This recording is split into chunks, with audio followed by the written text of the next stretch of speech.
진영입니다. 이거는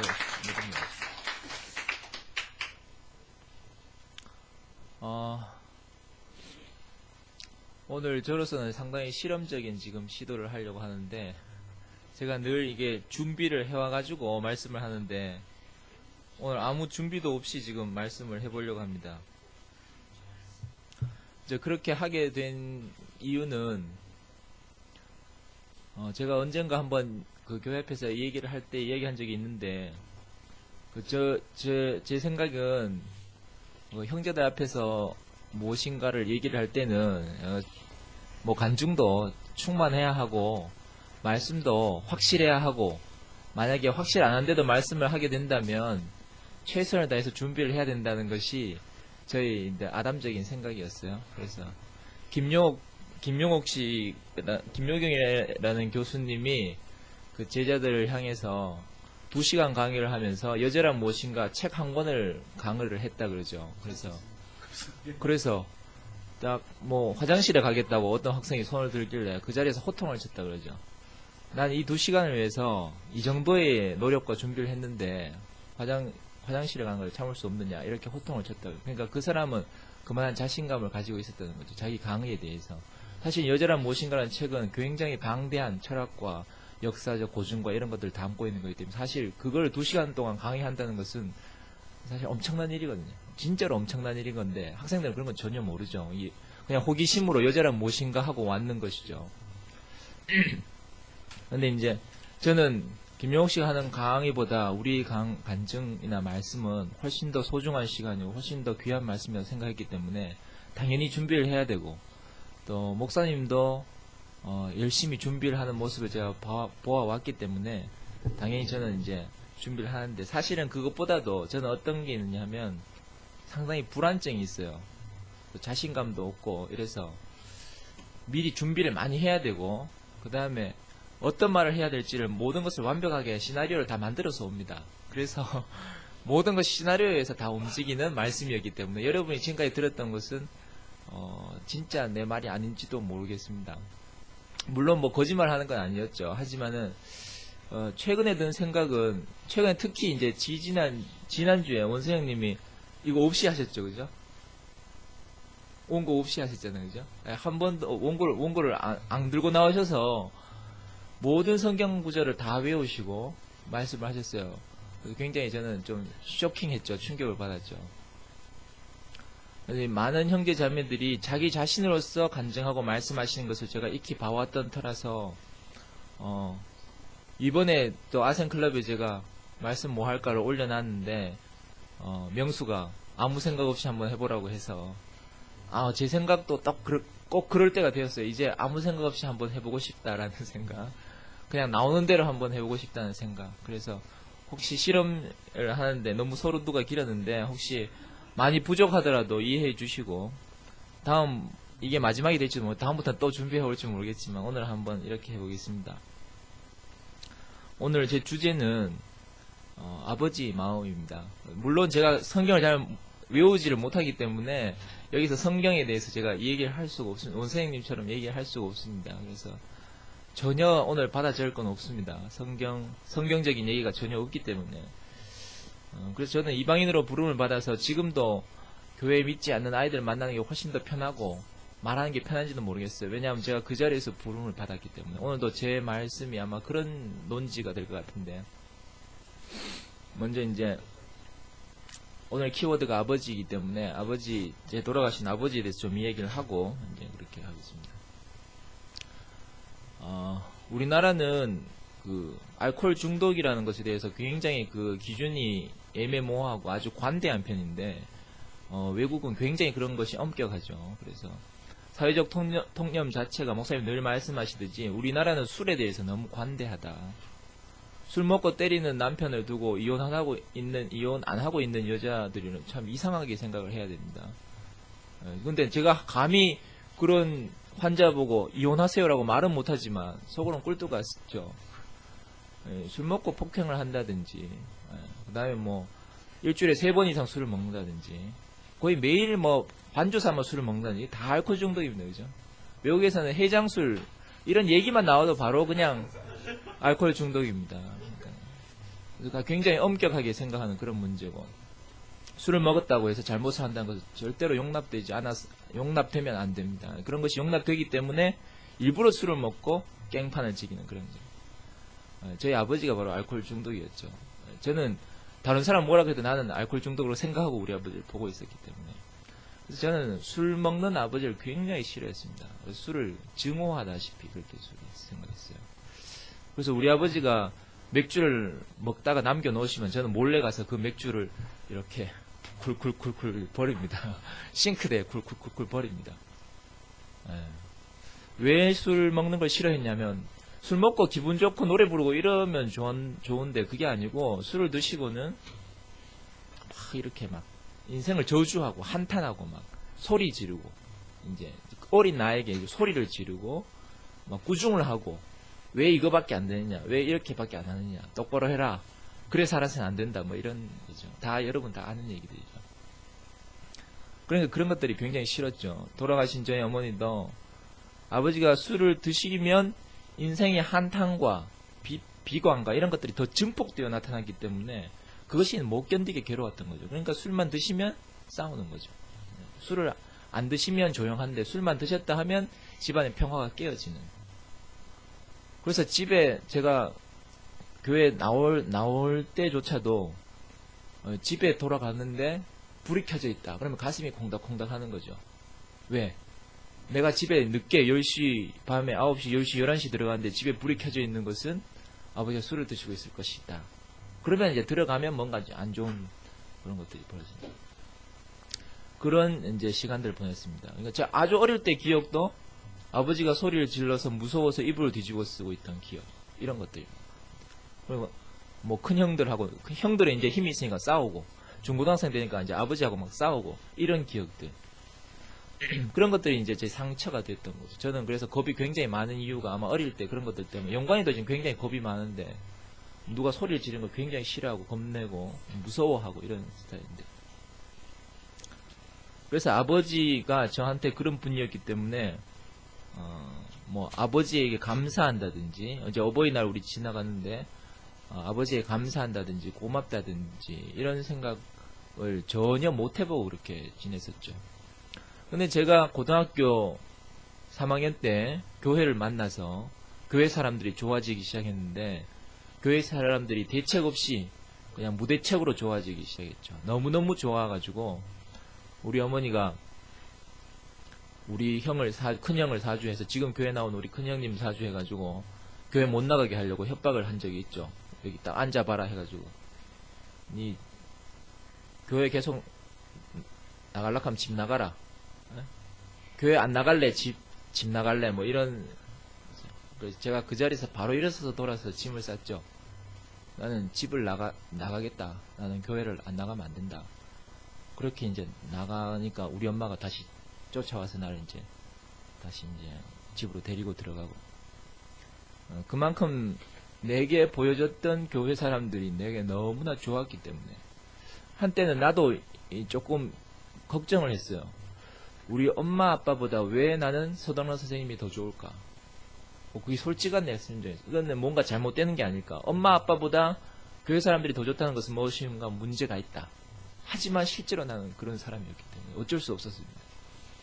마치 불나방이 불을 보고 뛰어드는 것처럼 저는 교회로 뛰어들었죠. 그 결과 결국은 어머니도 나를 따라서 교회로 나오시고, 아버지도 교회에 나오시고, 큰형님도 교회에 나오시게 됐죠. 그래서 결국은 다 잘 되었는데, 그때 나로서는 아버지, 엄마 뭐 이런 거 다 돌아볼 여유가 없었죠. 교회 사람들이 좋았기 때문에.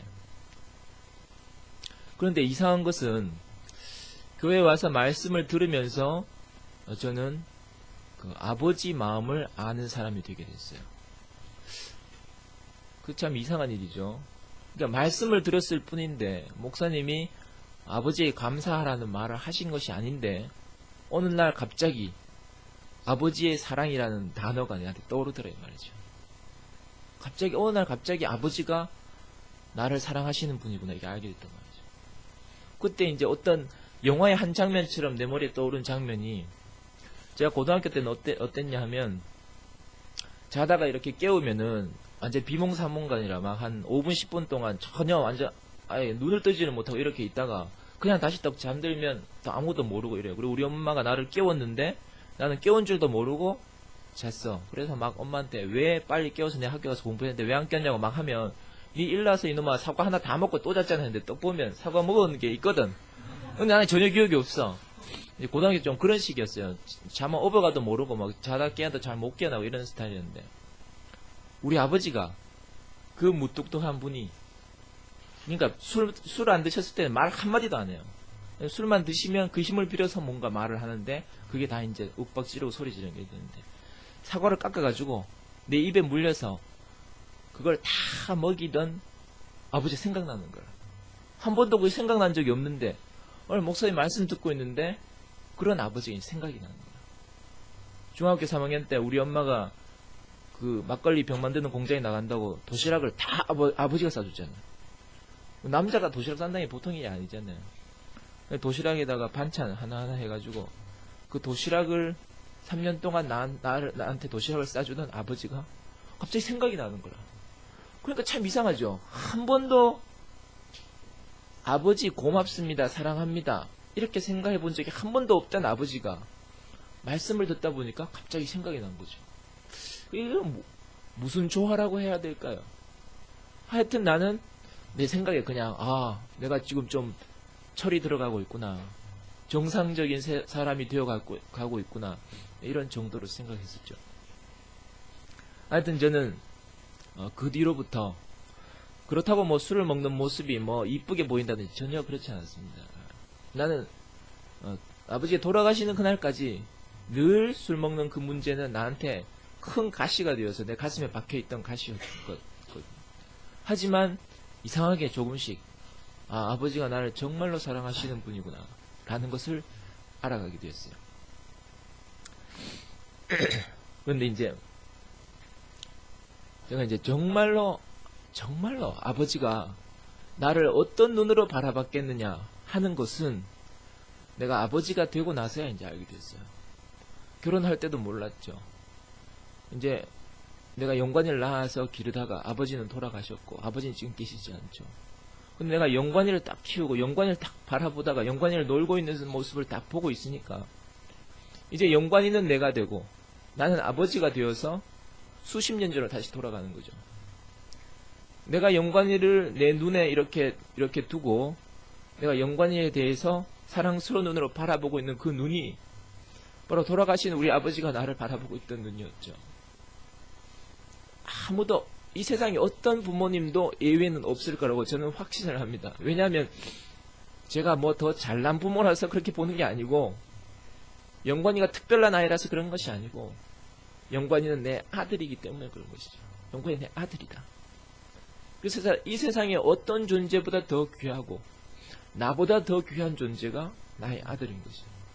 그러니까 그가 얼마나 사랑스럽고 얼마나 이쁘고 얼마나 신기하고 얼마나 생명이 충만하며 그의 장래가 얼마나 밝고 희망적인가. 내가 그 아이를 볼 때 너무나 감사하고 이런데 우리 아버지가 나를 이런 눈으로 보셨겠구나 라는 것을 아는 그 순간 난 내가 그런 아버지가 내한테 있었다는 것이 얼마나 감사한 일이었던가. 그러니까 아버지가 살아계셨을 때 나는 그걸 느끼지 못했다는 것이 크게 이제 안타까운 것이죠.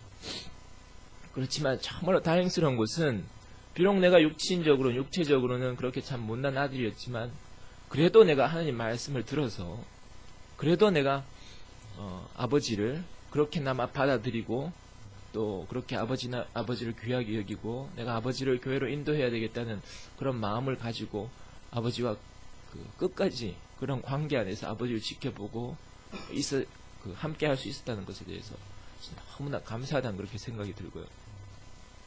그래서 내가 최근에 이제 의대생들을 만나고 있는데 의대생들과 얘기하는 과정에서 아버지 마음이 우리에게 있다는 것이 얼마나 감사한 것인가가 생각이 나서 여러분들에게 이제 그 이야기를 조금 하려고 사실 이 말씀을 하려고 생각을 했습니다.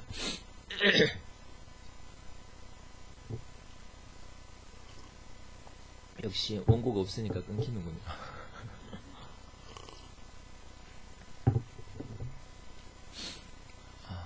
누군가 그 전에 그 명진이 친구하고 명진이가 친구를 데려와서 제가 명진이 친구를 만났을 때 그 친구가 저보고 그렇게 묻더라고요. 자기는 자기를 사랑할 수가 없다. 나를 어떻게 하면 사랑할 수 있는지 그 방법을 가르쳐달라. 그렇게 말했는데 제가 그때 해준 대답이 너를 사랑하는 사람을 만나야 된다. 제가 그렇게 말했습니다. 자기는 자기 스스로 사랑받을 만한 존재가 아니고 내가 나를 사랑하는 것도 아니고 나를 사랑하는 사람을 만나면 나는 사랑받는 사람이 되고 그 안에서 나도 나를 사랑할 수 있다. 그게 제 대답이었거든요. 우리를 사랑하는 분이 우리 앞에 있다는 것이 우리에게 가장 큰 축복입니다. 이 세상에서 나를 가장 사랑하는 분, 그분이 바로 아버지죠. 그러니까 그 여자친구도 아니고 남자친구도 아니고 또는 우리 선생님도 아니고 아무도 아닙니다. 이 세상에 어떤 사람도 아닙니다. 나를 사랑하는 사람이 있다면 그가 바로 내 아버지죠. 그러니까 아버지라는 존재가 이 세상에 있다는 것, 아버지라는 개념이 이 세상에 있다는 것, 그 마음이 이 세상에 있다는 것은 마치 사막에 있는 오아시스와 같다. 어린 왕자가 그렇게 말했죠. 이 사막의 아름다운 것은 어디엔가 오아시스가 감춰져 있기 때문이라고.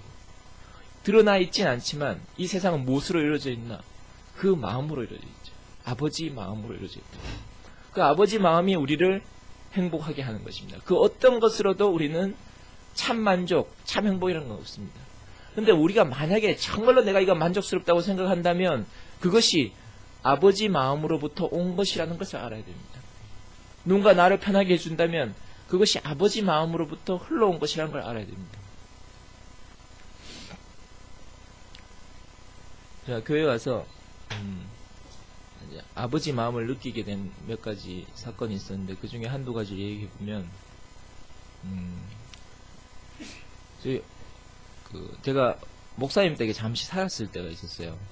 우리 집이 너무나 협소해서 기거할 곳이 방 한 칸에 우리 엄마, 우리 아빠, 나 이렇게 살고 있었는데 내가 그때 본과 1학년, 2학년 학생이었으니까 한창 시험 공부하고 이래야 되는데 너무나 불편했죠.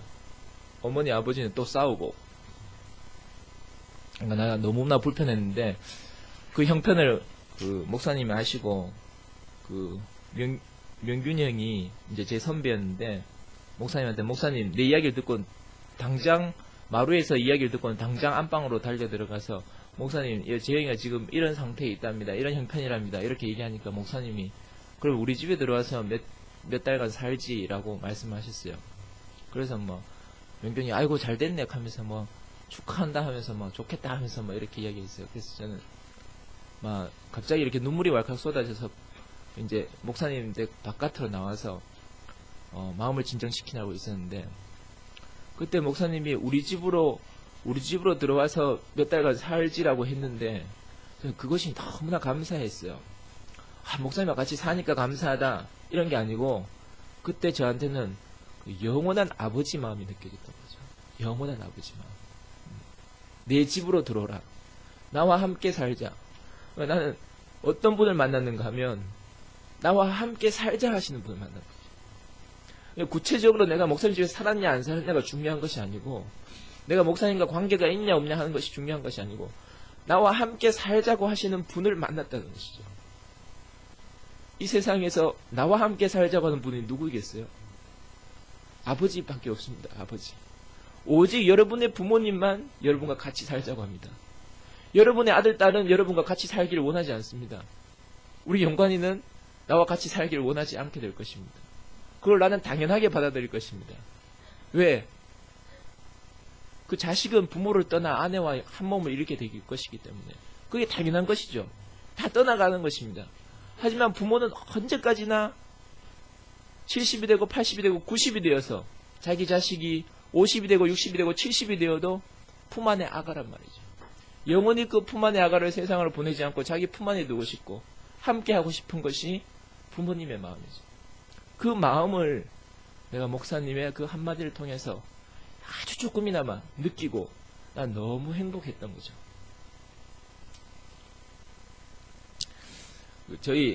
제가 그 대학교 갈 때 제가 이야기를 여러분한테 몇 번 했지 싶은데, 저는 서울에 있는 대학교를 가려고 했는데, 준지 형이 지나가는 말로 왜 서울까지 못 들어가려고 그래? 대구에 있는 대학교를 가고 교회에 계속 나오면 좋지라고 말하는 말을 듣고, 아 그래 맞아, 내가 교회 사람들과 영원히 같이 살고 대구에 있는 대학교 가면 얼마나 좋을까 이 생각을 했어요. 그래서 집에 가서 그날 엄마한테 그 이야기를 했죠. 엄마, 나는 서울에 있는 대학 안 가고 대구에 있는 대학교 가면 안 될까? 이 말을 하면서 속으로 굉장히 걱정을 했어요. 우리 엄마가 틀림없이 실망하실 것이다. 아무리 내 성적이 이렇게 떨어지고 교회 만나서 공부하는 해서 성적이 떨어지고 있는데, 당연히 서울 갈 거라고 생각했는데 내가 대구에 있는 대학교로 이게 목표를 하향하면은 어머니가 굉장히 실망하실지 모르겠는데, 우리 어머니가 아이고 그래야 하면서 나를 덥석 끌어안는 거야. 너무 좋아서. 예. 물론 뭐 유학할 돈이 없어서 그러셨기도 했겠지만 어머니 마음은 자식이 잘 되는 것보다 자기와 같이 살고 싶은 거지. 떠나보내고 싶지 않은 것이죠. 그러니까 부모는 항상 자식을 곁에 두고 싶어하고 자기 품 안에 두고 싶어한다. 왜? 그 사랑 안에 거하기를 원하기 때문에. 그 사랑 안에 거하기. 그래서 뭐 병신 자식이 가장 효자식이다 이런 말이 있죠. 잘난 자식들은 다 떠나가고 병신은 갈 수가 없어. 부모님의 계속 도움을 받아야 되니까 부모님 곁에 있으면서 부모님께 사랑을 받는다. 그래서 사랑을 베푸는 부모는 행복하다. 그런 것이겠죠. 그래서 어머니 돌아가실 때 다른 사람들 다 우리 어머니를 살리려고 기도원에 보내고자 했을 때 저는 어머니를 보내고 싶지 않았죠. 왜? 같이 있고 싶었기 때문에. 같이. 예. 그러니까 함께 한다는, 내가 사랑한다면 함께 있고 싶어지는 거죠. 사랑한다면. 이 세상에 많은 스승들이 있지만 지식을 가르치고 아무리 좋은 것을 가르치고 함께 일을 하지만 함께 살려고 하진 않습니다. 양생 여러분들이 이렇게 함께 살고 있다는 것은 얼마나 그 사랑 가운데 있는지 모르고, 그 근원은 어디 있냐 하면 함께 살고자 하는 아버지 마음이 있었기 때문이라는 것이죠. 한번 저희 어머니가 이제 간암에 걸리셨는데 구평형이 문병을 왔어요. 구평형이 문병을 왔는데 저한테 이제 금일봉을 주시고, 이제 어머니 투병 하시는데 치료하는데 쓰라고 금일봉을 주시고는 이제 저희 집을 떠나는데, 근데 불로동 아파트 그 집을 떠나는데, 불로동이 아주 공기가 깨끗해 하늘에 별이 막 반짝이는 그런 곳인데, 나가셔서 내가 배웅을 하는데 갑자기 구평이 탁 돌아서면서 나를 이렇게 안아주시더라고요. 갑자기 또 눈물이 왈칵 쏟아졌어요. 그러면서 구평이 그때 울먹거리면서 그렇게 이야기하시더라고요. 목사님이 마음이 내 마음이고 내 마음은 너를 위로해주고 싶은 마음이다. 그 마음으로 왔다는 거죠. 그때 내가 하늘을 쳐다봤는데 정말로 하늘이 별이 반짝반짝하고 정말 아름다운 그런 하늘이었어요. 그런데 그때 제가 나를 안아주는 이 품이 구평형의 품이고 또 목사님의 품이고, 근데 그것이 더 나아가서 하나님이 나를 안아주는 것 같아요. 참 특이한 경험이었어요. 나를 안아주시는 그 품이 너무나 따뜻하고 아늑하고 넓고 내게 행복을 가져다 줬다. 내게 안도감을 주는 것이었다. 어머니는 곧 돌아가시게 될 것이지만 그때 나를 안아주는 그 위로가, 그것이 나한테 넉넉한 위로가 될 것이죠. 그러니까 분명히 사람이 나를 안았는데 거기에 하나님이 나를 안는 것으로 느껴졌고, 분명히 찾아온 것은 구평형이고 내게 돈을 준 것뿐인데 거기에서 영원한 하나님, 그 아버지 마음이 내게로 전해져 것이죠. 근데 제가 결심을 하기를, 내가 만약에 나중에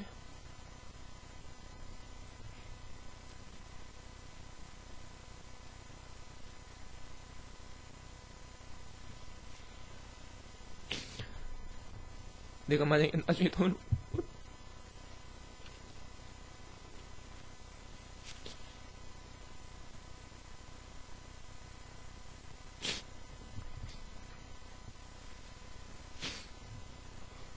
내가 나중에 돈을 번다면 이렇게 누군가를 안아줄 수 있는 사람이 되고 싶다.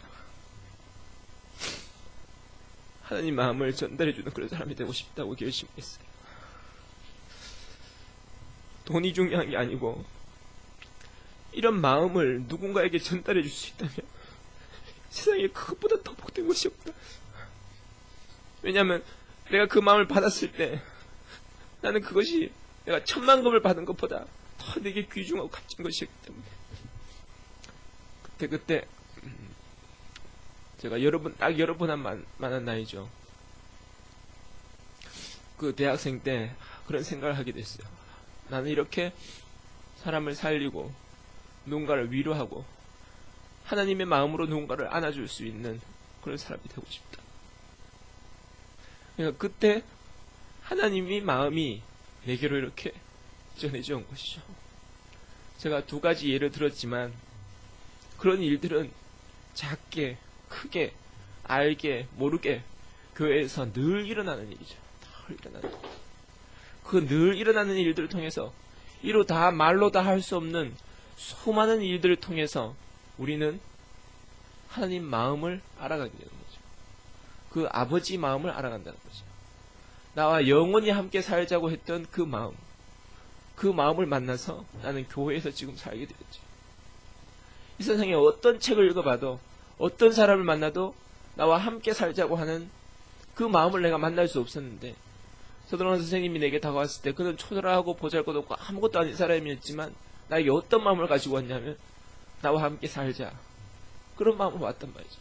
교회 모든 형제 자매들이 나와 함께 살자. 아유 뭐 서울에 왜 가냐. 그걸 서울에 있는 대학 가지 마라는 말이 아니고 나와 함께 살자 그 말이었단 말이에요. 잠깐 우리 집에 내 집에 와서 들어와 있으라. 나와 함께 살자 이 말. 재영아 나와 함께 살자. 그 끊임없는 그 사랑의 메시지를 받고 내가 그 마음을 알게 된 것이죠. 나와 함께 살자. 그 아버지 마음이 내게로 전해져 왔던 것. 이것은 내가 받을 수 있는 가장 큰 축복 중의 축복입니다. 아들은 아버지 마음을 아는 것이 가장 행복한 일입니다. 우리 영관이가 6개월, 7개월, 8개월 요때쯤 배가 고파서 울죠. 그럼 우는 소리를 딱 들어보면 배가 고프다는 소리예요. 그러면 내가 속으로 이제 말하죠. 영관아 잠깐만 기다려라. 아빠가 가서 우유 데펴 올게. 그래서 이제 우유 데피러 나갑니다. 근데 영관이는 내가 사라지는 것을 보고 더 죽으라고 막 웁니다. 그럼 내가 씩 웃으면서 이야기하죠. 잠깐만 기다리라니까 하면서. 나는 전혀 불안하지 않죠. 아기는 지금 사력을 다해 울고 있는 거예요. 왜냐하면 정말로 아기는 그때 우유를 주지 않으면 죽으니까. 자기는 생명을 걸고 목숨을 걸고 하는 거예요. 그때 아마 나를 원망하는지도 모르죠. 저 아빠라는 사람이 나를 버리고 가다니. 그렇게. 왜냐하면 시야에서 사라지니까. 시야에서 사라진다는 것은 아기에게 있어서는 정말로 그 존재가 없어지는 것이니까. 하지만 그렇다고 내가 그 애한테 모든 걸 다 설명하고 있을 수 없어요. 다 이해시킬 수가 없어요. 빨리 가서 우유를 가져오는 것이 애를 살리는 것이죠. 그러니까 빨리 가서 씩 웃으면서 가서 우유를 입에 탁 물려주면 바로 조용해지죠. 그러니까 만약에 그때 영관이가 아빠라는 존재를 알았더라면 그렇게 울 필요가 없었겠죠.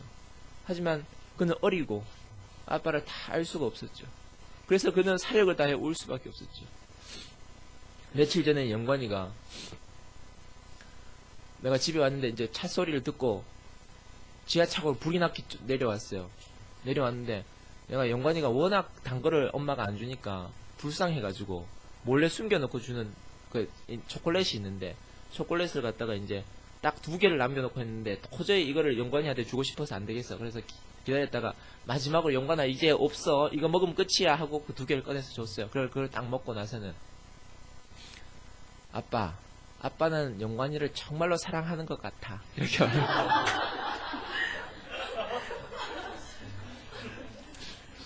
영관아 그거 어떻게 알았어? 하니까 씩 웃더라고. 영관이가 생각하는 아빠는 이제 지금 그런 존재죠. 놀아주고 업어주고 자기의 모든 것을 받아주고 사탕을 숨겼다가 주고 선물을 사오고 이런 아빠. 근데 이제 아빠를 아는 것이 점점 커져가고 있죠. 어느 날 이래요. 그 어린이 교회 가서 이제 자기 또래 애들하고 모였는데 거기서 영관이 보고 이제 뭘 시켰는 뭐예요. 그러니까 영관이가 또 신나게 말씀을 했는 뭐예요. 말씀을 했는지 동화를 구현했는지 막 신나게 했어. 이제 주석이 삼촌 뭐 말씀했는 거 보고 그걸 갖다 리바이벌 막 하고 하니까 그거를 막 이제 했어. 하니까는 그걸 듣고 있던 친구들 중에서 한 아이가 해? 그거 했는 거잖아. 이랬는 거라. 영관이가 그거 듣고 굉장히 충격을 받는 거라. 며칠 후에 나한테 와서 이야기를 막 해. 동화 구현을 막 했어. 그러니까 아빠가 이렇게 듣고 있었는데 다 끝나고 나서 아빠는 영관이가 2번, 3번 해도 실증나지 않아? 이렇게 말하는 거라. 그러니까 충격을 받는 거라. 내가 말했는데 다른 애가 이걸 싫어하고 별것 아닌 것처럼 말하니까. 왜냐면 집에서는 모두 다 아이고 잘한다. 와 2번 해도 3번 해도 4번 해도 늘 새롭고 늘 쓰다듬어주고 최고다 하고 막 어쩌면 그렇게 잘해 하고 막 최고의 그 느낌표를 달아가지고 막 그렇게 해주니까. 그런데 나가보니까 안 그렇거든. 그거 했는 거잖아. 흥 하면서 뭐 속으로는 용관이 잘하네 하지만 겉으로는 그런 표정 안 하고 치 하면서 그냥 딴 데 가서 놀고 이러니까 그게 다른 거라. 그래서 와서 아빠는 나에게 그렇게 하자. 그렇지. 물론이지 영관아. 영관이가 몇 번을 얘기하더라도 아빠는 좋지. 아빠 절대로 실증나지 않아.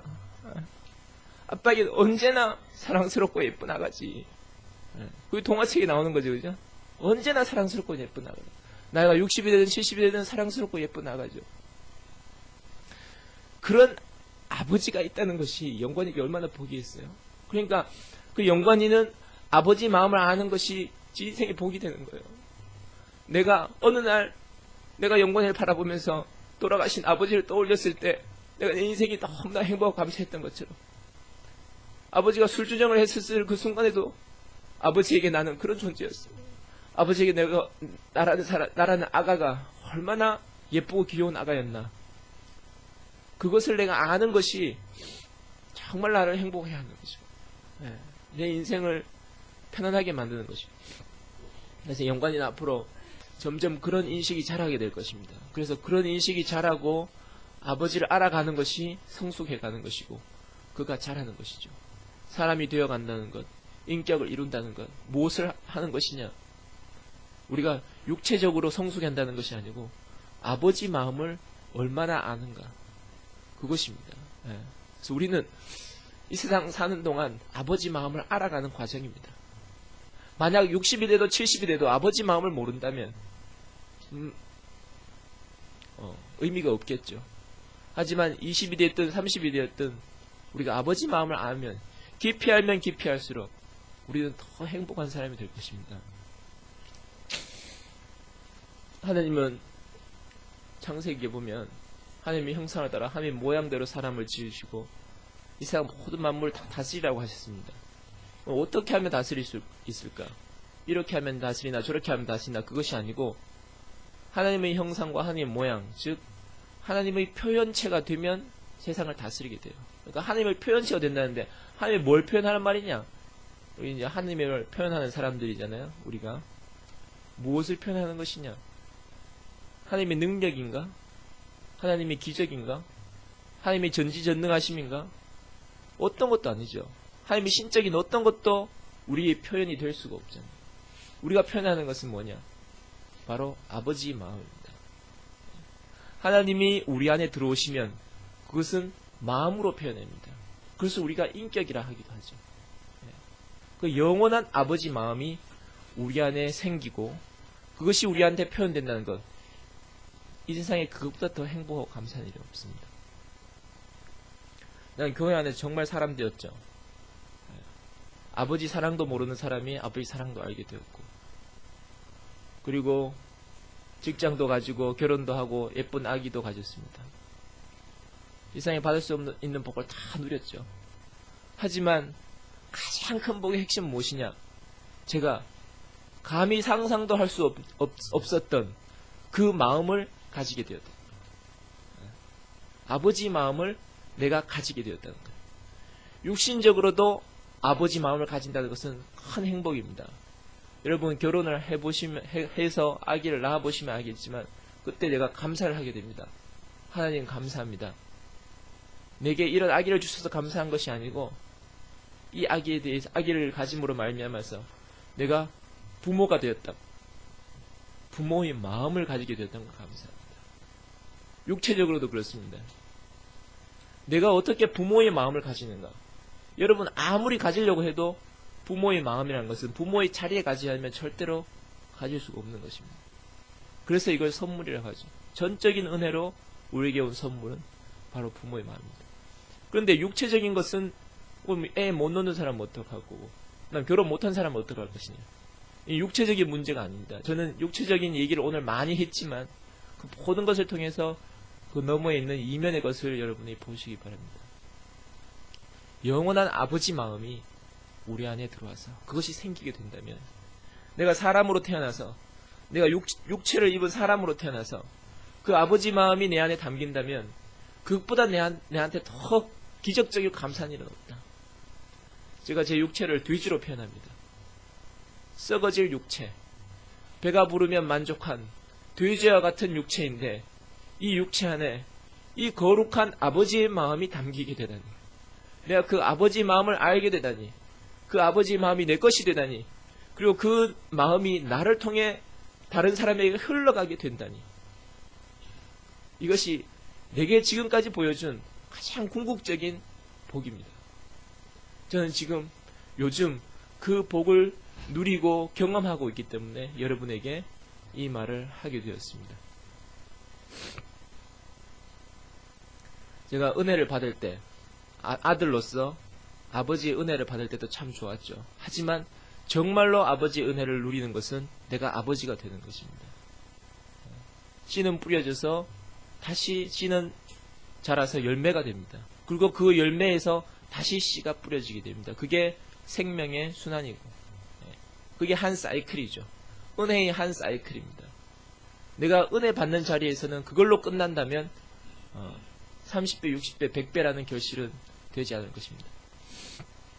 우리가 땅에 떨어져서 심기어치면 우리는 다시 자라게 되고 열매가 퍼지게 됩니다. 그래서 내가 아버지 아들인 것도 감사하지만 이제 아들이 자라서 다시 연합하여 한 몸을 이루고 다시 아버지가 되는 것, 그것이 우리의 영원한 인생의 여정이라고 봐야 되겠습니다.